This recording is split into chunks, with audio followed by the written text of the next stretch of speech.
Bonjour, bienvenue sur Tous en Cuisine avec Seb. Aujourd'hui on se régale, aujourd'hui on va faire une brioche polonaise. Ça s'appelle une babka, c'est mon collègue Max qui m'en a parlé, il m'a dit tiens faut que tu fasses ça, c'est super bon. On va réaliser cette recette, donc la brioche babka, tout de suite.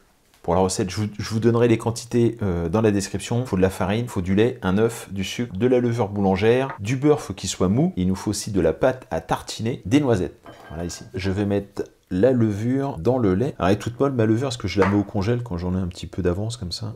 On va travailler au robot. Ce que je vais faire, c'est que je vais prendre une belle pincée de sel. Voilà, comme ceci. Dans le fond de la cuve, je rajoute la farine par-dessus. On va mettre le sucre. J'ai cassé l'œuf, la levure c'est bon, on va rajouter l'œuf maintenant. Un œuf moyen, il faisait 55 grammes. Ah oui, j'ai dit je vous mettrai les mesures dans la description. Le mélange lait et levure. On démarre vitesse 1, dès que ce sera amalgamé, on passera à vitesse 2, comme ça pendant à peu près 10 minutes avant d'incorporer le beurre. Voilà, à ce moment-là, on va augmenter le robot, on va passer à vitesse 2. J'ai baissé la vitesse du robot, on va maintenant intégrer les petits morceaux de beurre.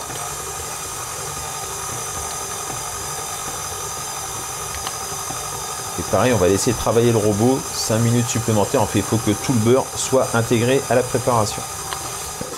Je vais tout rassembler. Je vais mettre la pâte dans un saladier. Le saladier, pensez à le huiler très légèrement. Une huile neutre, hein. Huile de pépins de raisin, c'est parfait.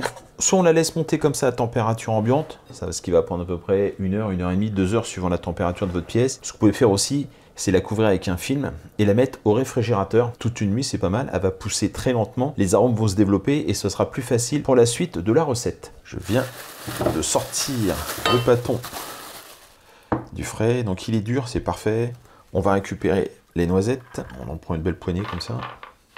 Et on en garde aussi, alors j'en ai beaucoup de noisettes, il y en a de trop, hein, mais on garde quelques noisettes pour mettre sur le dessus. Donc là on va les concasser grossièrement. On récupère les noisettes. On met les noisettes dans un petit récipient, tac, et ça va nous servir après pour garnir la brioche. On va étaler la pâte. Alors, ce qui est important, c'est d'avoir un moule tout de suite.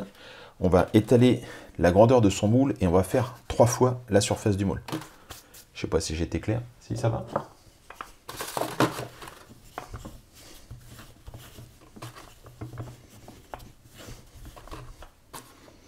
Donc là, c'est bon. Et maintenant, 3 fois comme ça.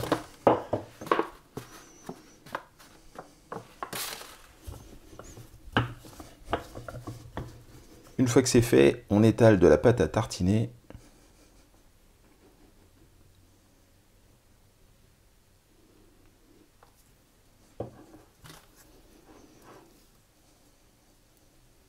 Voilà pour la pâte à tartiner. On va saupoudrer avec les noisettes.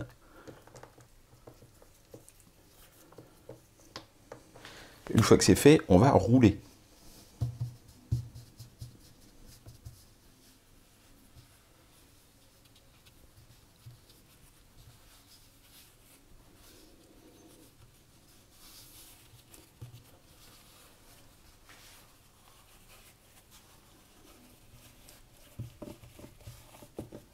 Et voilà.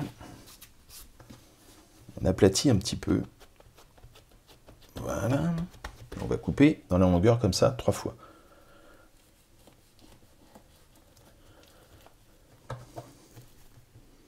C'est pour ça que c'est important, l'étape au réfrigérateur, ça permet d'avoir une pâte qui est un peu dure.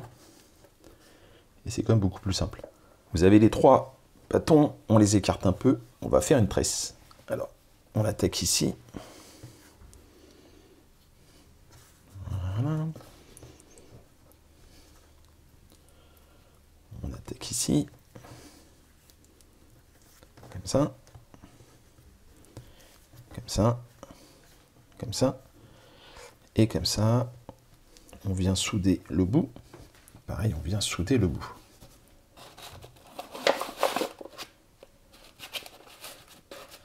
Je vais remettre mon petit film comme ceci. On va attendre qu'elle pousse un peu avant de passer à la suite de la recette. On a laissé la pâte reposer un petit peu repris forme. On va appliquer une petite dorure avec tout simplement du lait. Voilà, juste sur les parties comme ça. On va rajouter quelques noisettes. Et ça part dans un four 180 degrés pendant à peu près 25-30 minutes. On surveille. J'ai laissé refroidir la brioche. Donc, dans ce type de moule, ça se démoule tout seul. Et voilà. Donc là, on a un joli effet feuilletage. Bon, là, un peu moins parce que je ne l'ai pas tourné du bon côté, mais le feuilletage va se retrouver à l'intérieur. Bah tiens, on va couper de ce côté-là d'ailleurs. Et voilà.